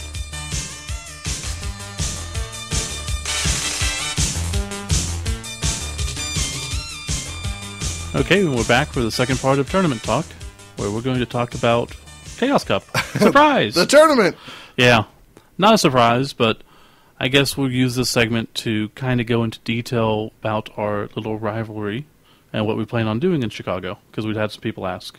Okay. So if this is your first episode ever of Both Down, and you haven't heard a lot of talking about, maybe you even came over from 3 Die Block, and they haven't talked about it as much as we have. Yeah, surprisingly, they haven't talked about it much at all. I think they know they're going to lose I think so. because we have a halfling team, an orc team, and a human team. Yeah, We have and the Alan knowledge. is still with us. So. Yeah, Alan. Yeah, you can. I am just quiet. Jump in Just anytime. quiet. You can even talk trash to people you don't even know. Yeah. It's cool. They'll shake their hand. He doesn't listen to their podcast. He I calls don't. them 3-Die Bore. Does he? He does. Did you guys hear that? No. If you haven't heard, That's not a wild boar. This is a wild boar. okay, you guys done? You asked me to explain this, and now you're going to talk and make Go for it. like inside jokes that I don't even understand. If you've never listened to Both Down before and you haven't heard us in the last couple of months, we've been challenged by the guys over at 3 Die Block, which is another Blood Bowl podcast, and we're taking winner take all. Whoever we have a team, which is me, Steve, and Alan here, and then it's Drew Chance and Nate, I think, or Wes, I can't remember. Anyways, their third member of their team, 3-die block, we're going to take all the point standings at the end of the tournament, and we're just going to add them together. And the team with the most tournament points will take over the other guy's show. So we have a lot riding on this, and Which we're going to lose. But Alan might have guaranteed it. I think he's working for them. well, hopefully one of them takes a stunty and we'll do fine. No, what's going to happen is Drew is part ginger. He's going And to turn. he's going to help us. Yeah, he's going to heel turn him. And This is join not a our game side. of joust. No, this is. I think of everything in like pro wrestling terms. So Yeah, and I he's mentioned joust because if you ever play joust with Scott, at some point randomly in the game, he's going to turn heel and start working for the other ostrich guys, flying ostrich guys. The best thing to do in joust, if you ever play with people, is just play a few rounds normal, because the good guys have complete control, right? Alan's looking confused. I don't think I understand this. Do you know? Okay, Do you not have you know ever what played joust joust? is? I think I remember the arcade game Joust. Yeah. You know where you vaguely. flap your wings? I've never played it. Wow. Oh my gosh. I've dude. seen You it. got flying ostriches, and you try to knock the other guys off the. Yeah, all you have to flying do is ostrich. like be a little bit higher than the other guy, and you knock him off, and it's just real simple. Oh, okay. And as levels go on, the little floating islands disappear, and then the pterodactyl comes and he'll eat you, and there's flames. Anyways, if you play this with me, and your name is James, specifically, I like to play a couple rounds with you. And since the good guys have full control, they can move, they're not programmed, they're the leaders. And so, about after 2-3 rounds, I like to become the leader of the bad guys and attack the other guy. Because if you hit your teammate, you can knock each other off and kill each other. which you're generally not supposed to do. Right, but I specifically go after the other guy because I'm the leader of the bad guys. This provides a challenge for the other player. And also allows Scott to end the game that he doesn't want to play anymore. Oh, I love playing Joust, but I love becoming the leader of the bad guys as a challenge and trying to kill my friend. And if the enemies attack me, because his complaint was always, you nutsack, you can't do that because they're attacking you. And I was like, no. In this part of the world, you have to fight for the command of the team. So if they kill me, that means they've just become the new leader of the bad guys. And so we just attack James. It's pretty fun. Gotcha. So essentially, yes, that's what their team is going to become. Yes, Drew is going to become the leader of the bad guys, and he's going to help both down defeat 3-die block. And then we're going to have 2 shows. So we're gonna be the bad guys, and he's gonna be our leader. No. You No, said you're we're gonna the turn good and help. guys. You said they're gonna turn. Well, we have to kill him first, and then we become the leader. There we go. Yeah. Yes.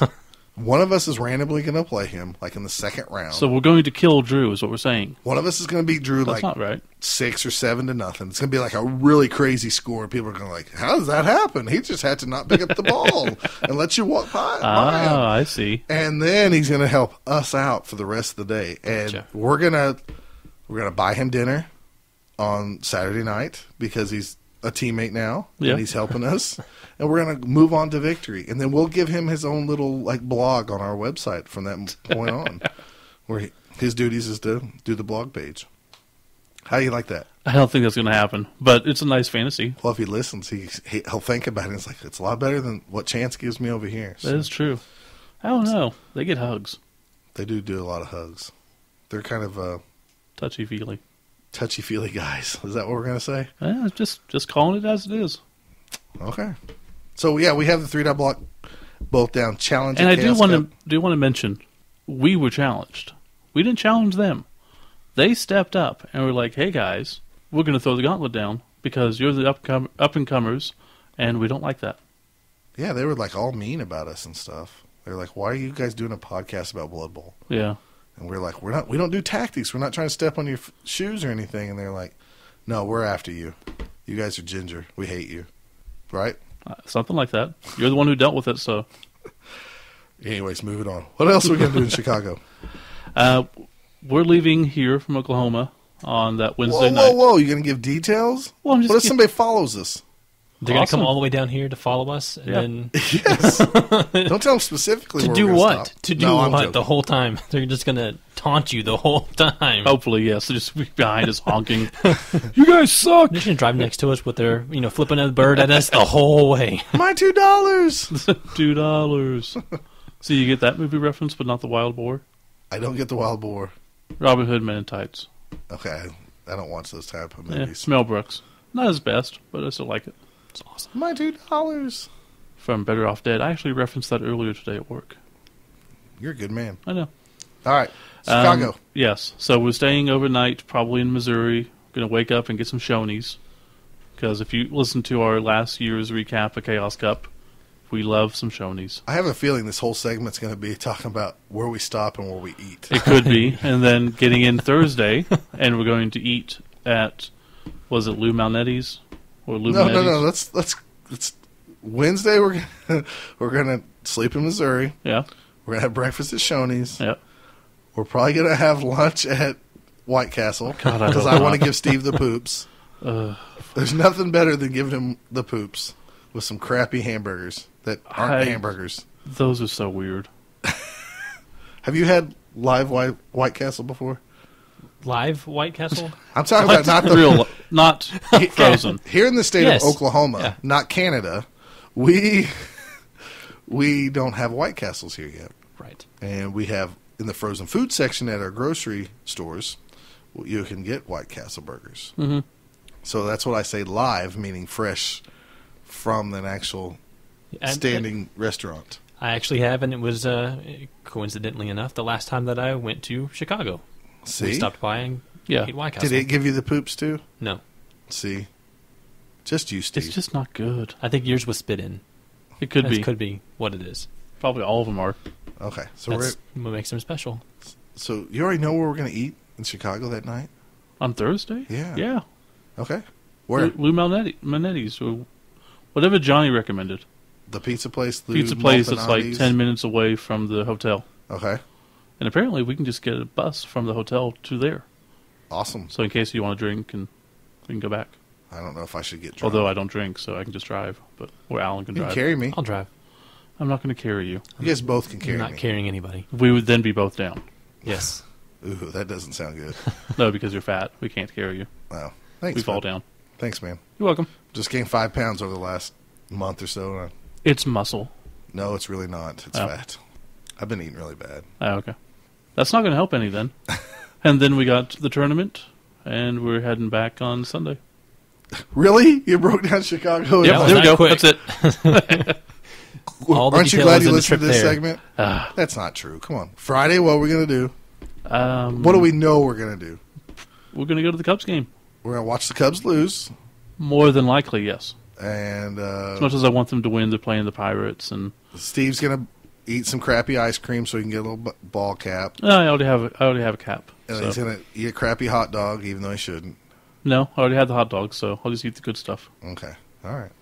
But I am probably going to walk around more and look at more stuff. Oh, God. Alan, I'm glad you're going because I'm going to say, I'm going to go in the stadium and let you meander around with Steve because he just wants to Walk around it. around and look at street people selling like, Oh, I'm sorry. I like Freak to stuff. observe stuff. that's what the internet's for, dude. You just, you go to Google Images, you type in Chicago, you're there. I've Right, watched exactly. the Cubs since 1983. It's my second time going to Wrigley. I could name you one player right now. That's sad. That is sad. Because if somebody asks me what my favorite baseball team is, I'll say the Chicago Cubs. Oh, really? What do you think about so-and-so? I don't even know who the coach is. Manager. You got to win some ball games. Next year.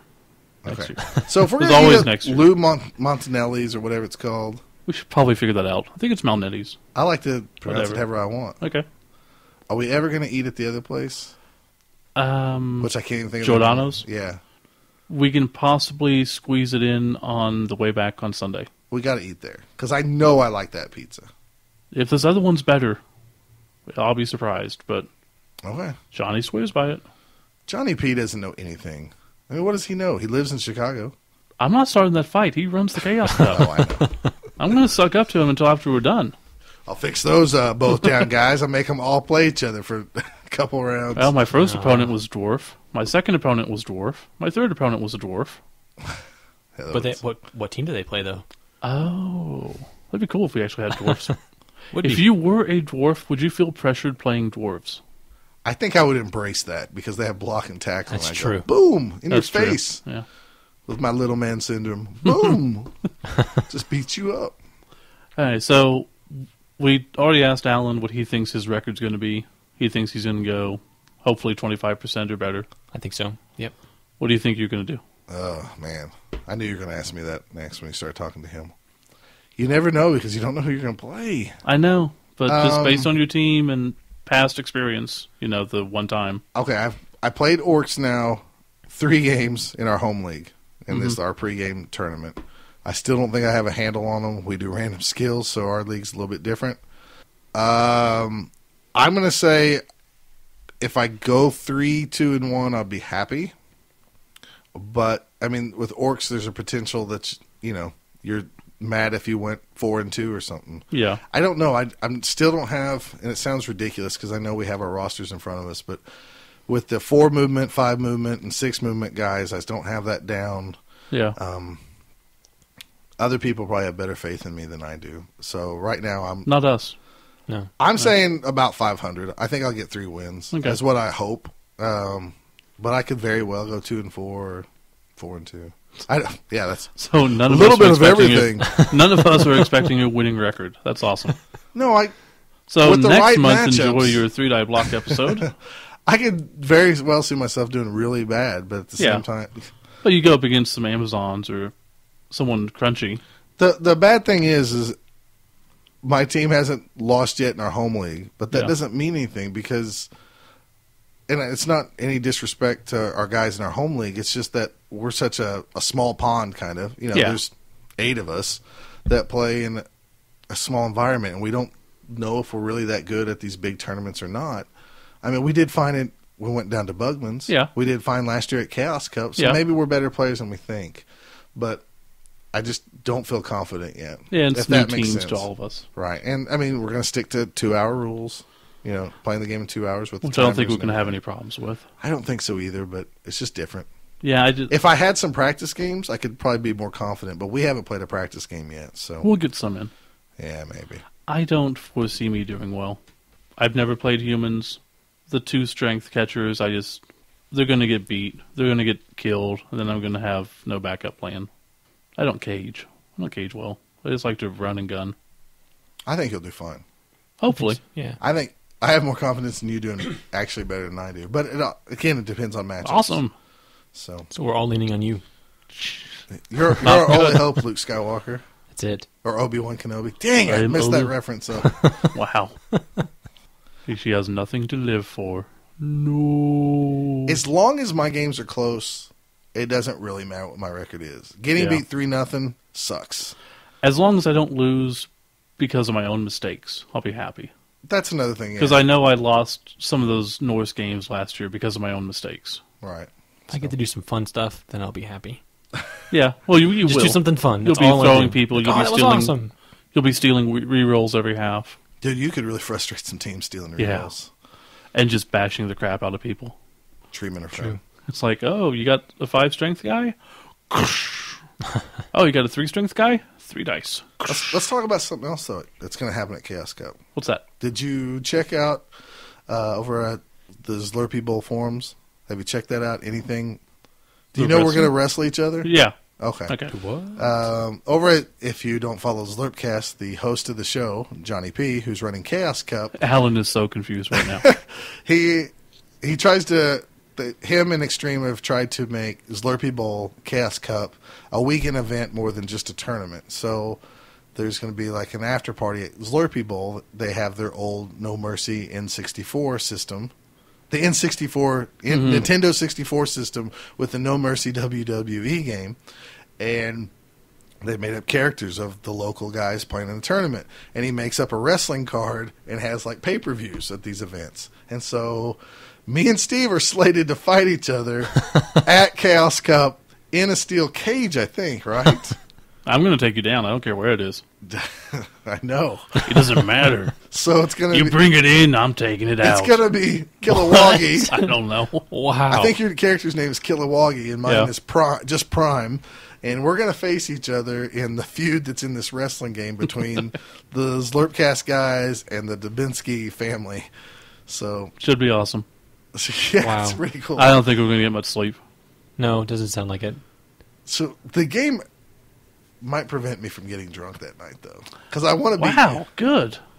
Yeah. You don't have to hear, hey, Yeah, to ask if she likes T-shirts. Hey, hey. Last time you got drunk, you were posting on Twitter about Mr. Pocky.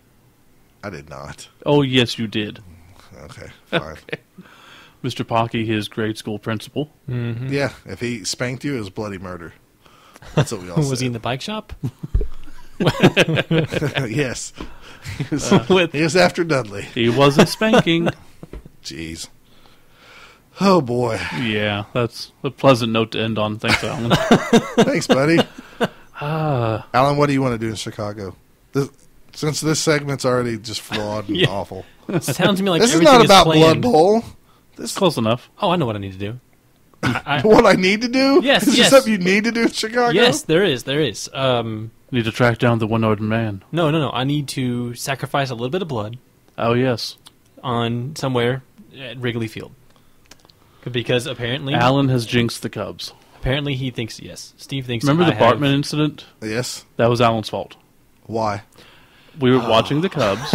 Go My ahead. favorite I was story. watching the Cubs when Yes. we were roommates. And I think I wanted to do something. I was like, let's go out, let's do something, let's watch a movie, something like that. And you're like, oh, I'm watching the Cubs. I'm busy. Yeah, playoff game. Playoff game. I 2 know. games away I from know. the World Series. Yes, you're right. And I said, what's the score?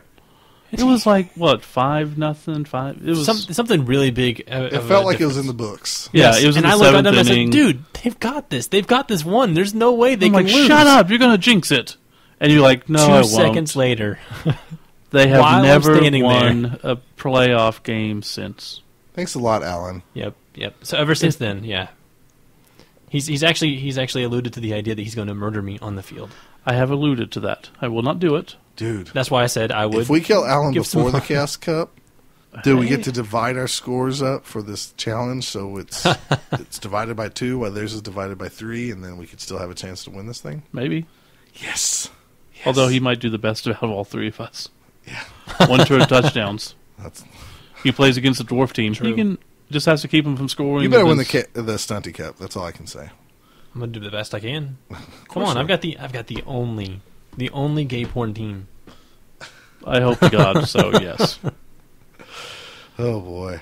It's We gonna keep rock. wanting to end the segment, but Alan keeps taking it to a place where, like, we can't end the segment now. That's right. I can't end it on That's the what creepy I do. Dudley guy, and we can't. Molestation or gay porn? Nope. Don't want to end either one of those. I don't know what else we're going to do in Chicago. Hopefully this year my phone won't break and I have to get a new phone. That might just be a new tradition. I hope Getting not. Scott a new phone every year. Although I did think the girl was cute who helped me get my phone. She was. For a lady that's probably like 30. She wasn't that old. Lady. Yeah, I know, right? You know, that old lady. But she's so old. I didn't say she was old. I mean, she's But you called her older. lady. Lady. She's at 30. She's younger than you are. I, By a I lot. realize that, fellas, but there's might be people that listen to awesome. us that think like a cute girl's like between 21 and 25, and I'm saying she's I don't Okay. have... maybe I'm the only one, but I don't have a specific age No. range when I hear a I'm cute going to girl. bash Oklahomans.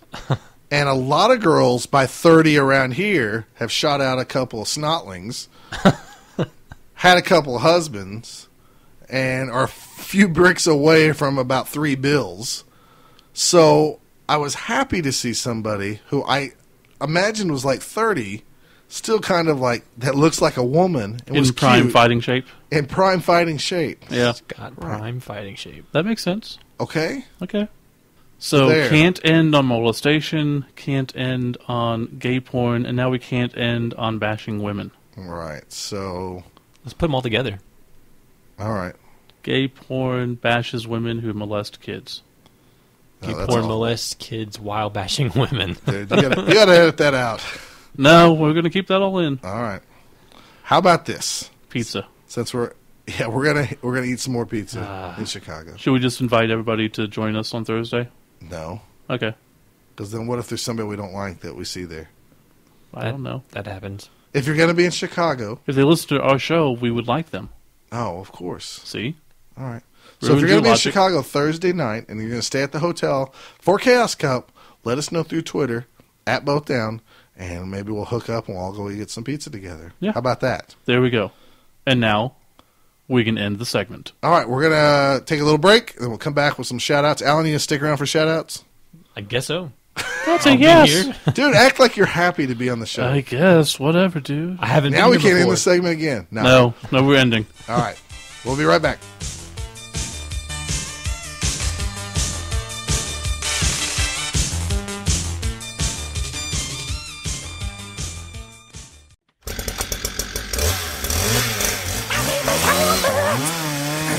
Stop playing along. Any human team, I got my chainsaw. You're listening to Bow Down with Steve and Scott.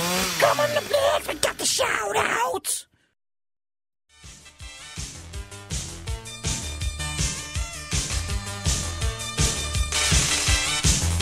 Okay, welcome back to Shoutouts. Shout-outs! Is that what we need Alan. to say? Alan, come on. Say, Sorry, I'm here. Yes, shout outs. say, okay, thank you. Something. We got to get somebody who's, like, alive to All right, be on the episode okay. with us. Okay, I'll do it. Let's go. Okay, we're going, dude. We're already going. We're already going. All right, fine. The segment has started. Say, Now say I'm shoutouts. Shout outs! There you go. Okay. That just broke some speakers. Okay.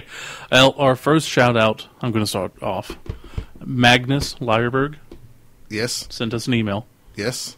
and I'll get to what he wanted to talk about. But he initially started out by telling us that he's from Sweden, Right? and he was walking home from the subway at night and Okay. laughing to himself because of our social lubrication discussion.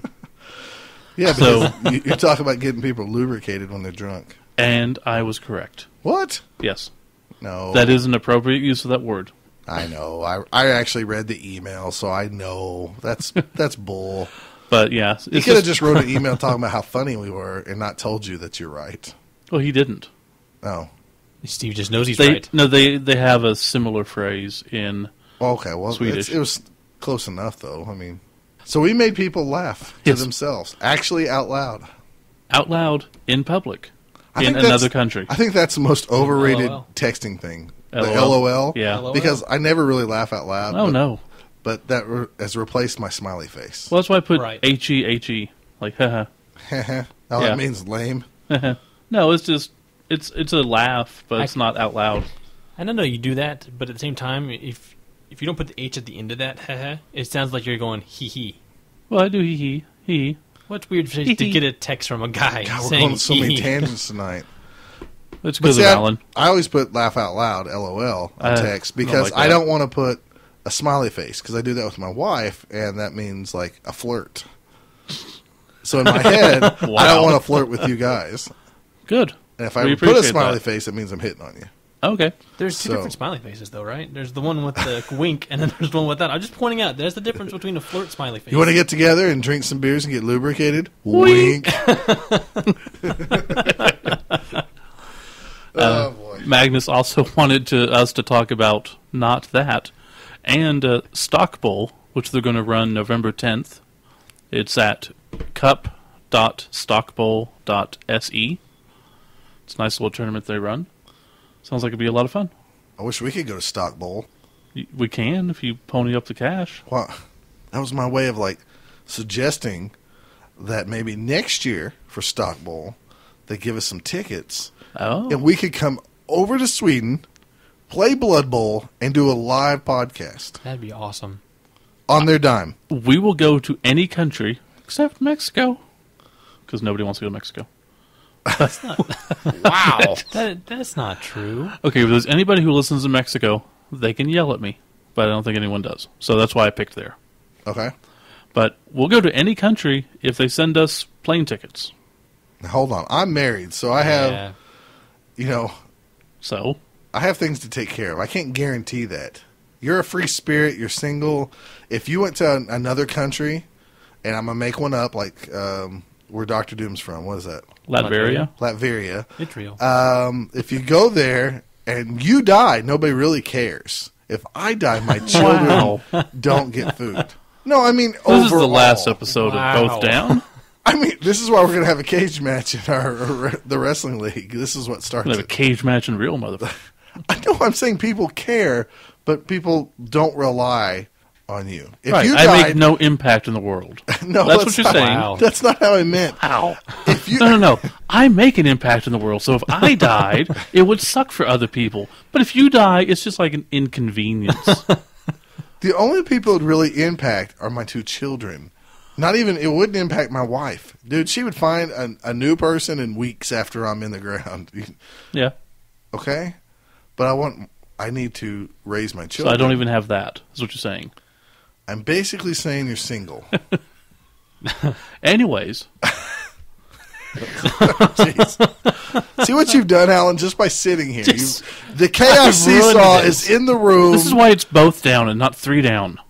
I haven't said a word on all that. I know, but we wouldn't go on these tangents, but you just... No, the 2 tangents in a row that you've gone on has been you. Oh, gosh. Yeah, it's all Scott. All right. Well, I love you, Steve. I It's would time cry. for a hug. And let's was the move on with gayest hug shout-outs. ever. Wow. Do you have anyone to shout out? Yes, I would actually, a fan of Twitter. He is A fan of Twitter, huh? he's a fan of I Twitter, like but Twitter. not both I'm a down. fan of Twitter. He's a fan we met through Twitter, Yes. but he lives in Oklahoma too, and his name is John. He's at winged_human, and he's been following us, and he's getting into Blood Bowl, and I guess they're creating leagues and stuff around here, Steve? Yeah, there's a I league. think you know a little bit more about than I do. Yeah, I actually met him. He's a cool guy. There was a league over at a local game shop that we just found out about. Okay. And he's in that, and I've talked to some of the other guys there, and seem like cool people for the most part. Cool. So we should have at least 5 or 6 more people at our next tournament we do? Hoping. Okay. That's good. So, And why would you mention the next tournament? oh, I didn't actually realize that brought us into Oh. another segment. I was going to follow that guy right now, and I was wondering if that was him. Yes, Alan. Winged human. What? How many winged humans are going to be on Twitter? I don't know. Alan's It could using be a his whole phone winged during the human podcast. army. I know. See, it's chaos because of Alan. God. You bring in the chaos seesaw. Let me see this. I'm getting his phone right now. No, this is not him. That's why I was I said- wondering. If you'd like to follow John, our Blood Bowl fan and soon-to-be friend of all, it's at winged_human. Got it. Just making If you sure. just type in at winged human, you're going to get some characters that you're not familiar with unless you're from probably a different culture. So, Well, that's interesting. what? I don't know. A different culture? I don't know what you're looking at, so. Okay. Anyways, let's try to focus the end of this episode. I mentioned having more people at a tournament. Oh, before we talk about anything like that, Yes, we still have a contest going on. that's right. Our Draw Nuffle contest. So far you people suck. I've only gotten very few entries. Need more entries. Yeah, Because you guys don't want me to win this thing. No, because Scott is eligible to win, That's right. and he's a good drawer. But When I do it. I'm leaning towards awarding it to someone else because I don't want to give it to Scott. So you're saying we need more We need more options. entries. Okay. And they don't have to be drawings. They can be pictures. They can be figures. We had one entry of a guy who painted a figure of Nuffle, so that counts. Okay. So that's cool. In addition to the T-shirt that we're giving away, Mr. Forbeck was nice enough to send a trade paperback of Killer Contract. Whoa, wait a second. Are you talking about the Matt Forbeck who wrote those Blood Bowl comics and the Blood Bowl books, and it was only on the Both Down show, Yeah. not on any other Blood Bowl podcast? No, because we're special.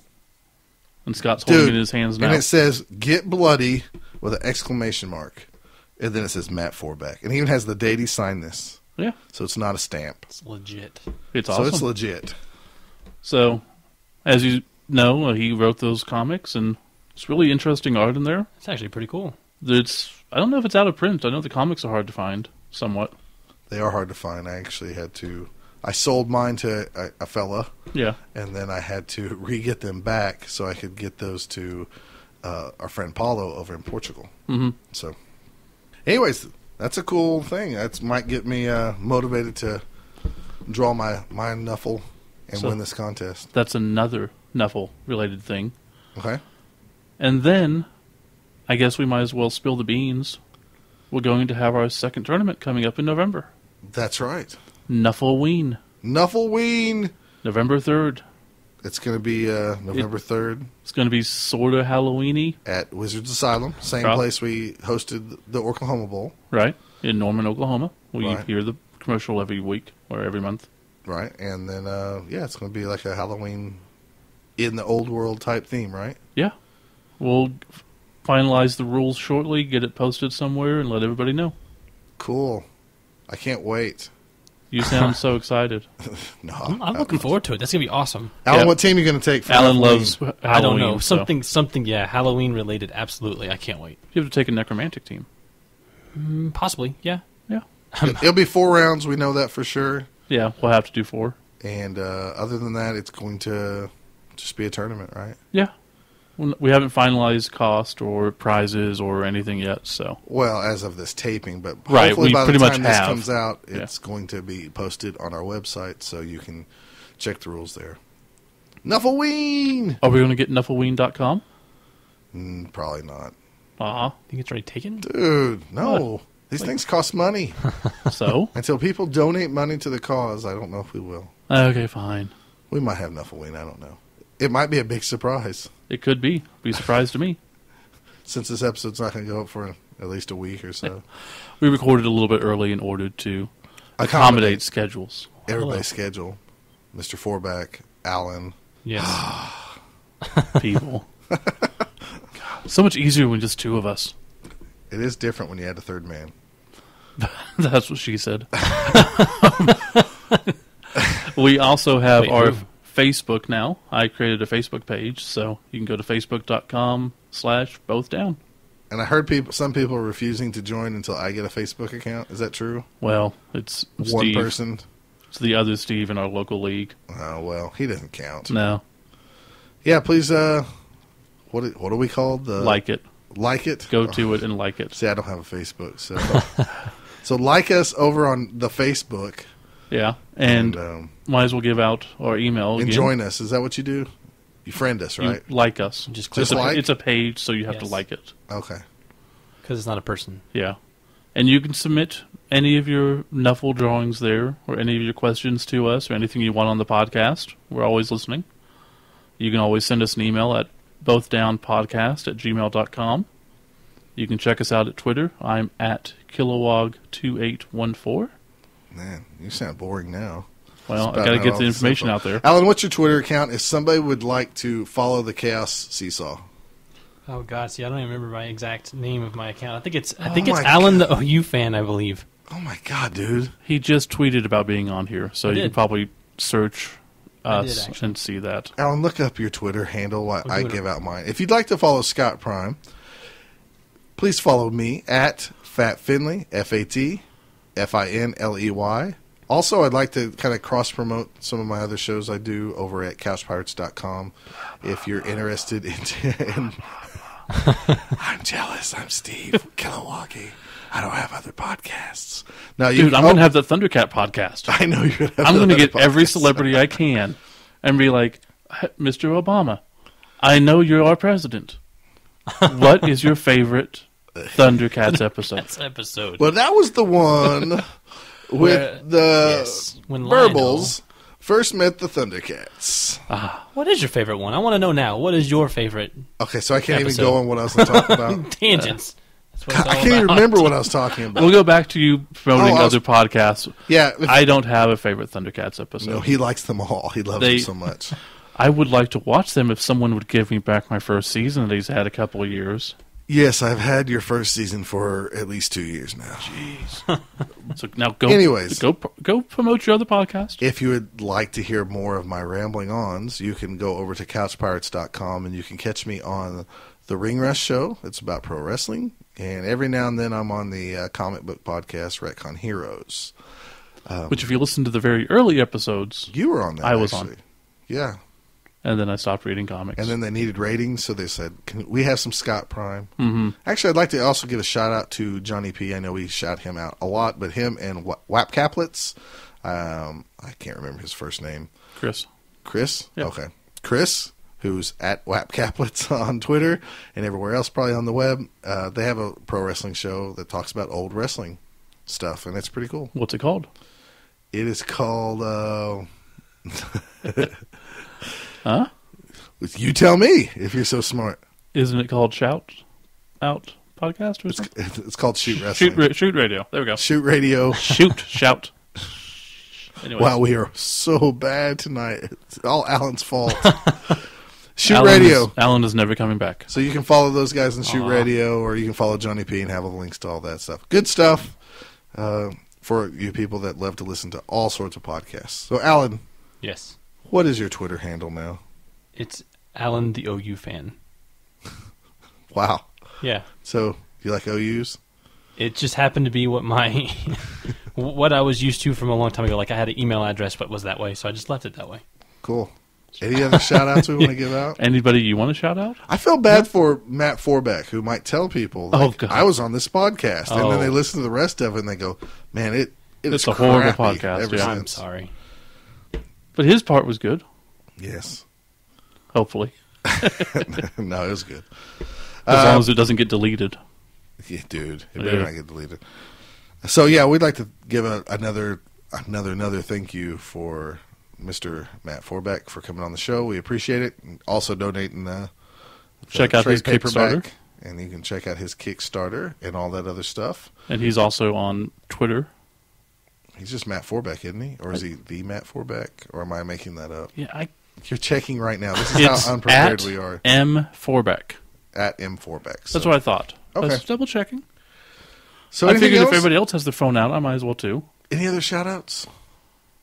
If you live in Texas, New Mexico, Wyoming, Florida, you better drive to Nuffleween for our tournament. I had no idea where he was going with that. Neither did Yeah. I. How you like that? How do you like me now? We're going to sing some Toby Keith. Maybe we can get him to come to a Blood Bowl We tournament. probably could. I don't know him, so. Not everybody in Oklahoma is related, Alan. Yeah. Thought I know they you were. think that. I thought we all were. Dude, how cool would it be to have a tournament with Toby Keith and Jesse Jane there to hand out prizes to people? I mean, they live just right That's around true. the corner from us. They really do. So if you don't know who we're talking about, You can get a cowboy hat and a cowgirl. that's right. Just look up Jesse Jane. Just remember she's not work safe. Not at all. And Toby Keith, you have to know who that guy is by now. You don't have to. You could listen to good music. I'll put links Oh, up no. on our website. I like now he won't show up. I know. Yeah, way to go, jerk. I'll get him on my Thundercats. He's episode. gonna write. He's gonna write a song about you. I'm gonna punch Kilowoggy in the face. Keep How you going. like that? I can't think of anything, dude. I'm worn out and tired. Okay. That's what she said. But boom. Anything else, fellas? Nothing, Alan? With that joke, no. No, Nothing just else. in general. Shout No. out. Anybody you want to say hi to? Not that I know of. Nothing out there. And Not the, like to your family. Nobody you know that listens to this?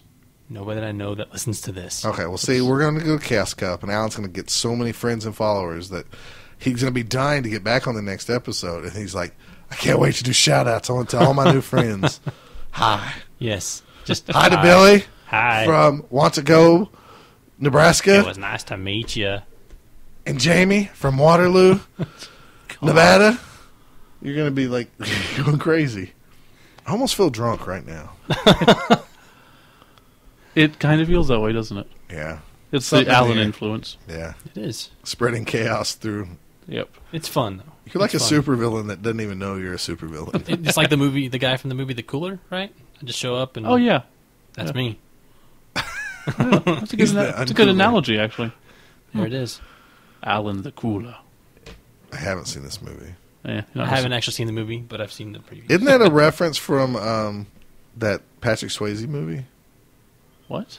What's the Patrick Swayze movie that Terry Roadhouse? Funk was in? Roadhouse. Roadhouse. Don't they talk about being the cooler I don't have or a the clue. cool guy or something? It's Roadhouse. They were all cool. Why They would I talk watch? about like. What? You've never seen Roadhouse? No, I've Come seen on. it, but once, and then I decided not to do that with my life ever again. Why are we on these Oh. tangents, Alan? That's what the fans want. Fans, we promise next episode. No, we won't promise nothing because No. Alan most likely is going to be. This on is the why next this is our episode. last episode.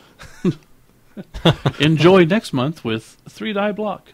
with Chance and Drew teaching you about Blood Bowl fluff. That should be interesting. Yep, If we lose. we're not losing. We're No. taking them. Yeah. Alan's going to come home with Stunty Cup. Yes. You're going to get 3rd place, Steve. Hopefully. I'm going to get like 7th place, and we're going to walk away with this challenge. We're going to beat everybody. I don't see it happening. All right. Oh, and our contest will end at Chaos Cup. Somewhere around Send there. in some more pictures of Nuffle. And they could be anything related to Nuffle. Just, we want to give something cool away, and if we don't get more people, then we don't get more contests. Don't act like we're begging. I am begging. They should put 2 and 2 together, like, because we talked about Nuffleween, and we just talked about this Nuffle contest, and they should maybe think, oh, maybe if I have a cool picture or something, it might show up at their tournament, and I Yeah. could be, like, infamous. Might get something else. Yeah, Never you know. might. So, anyways. Okay, we're just going to call this quits now, I think. All right, for Scott Prime, Alan the Chaos Seesaw, and Kilowage. Both down, out.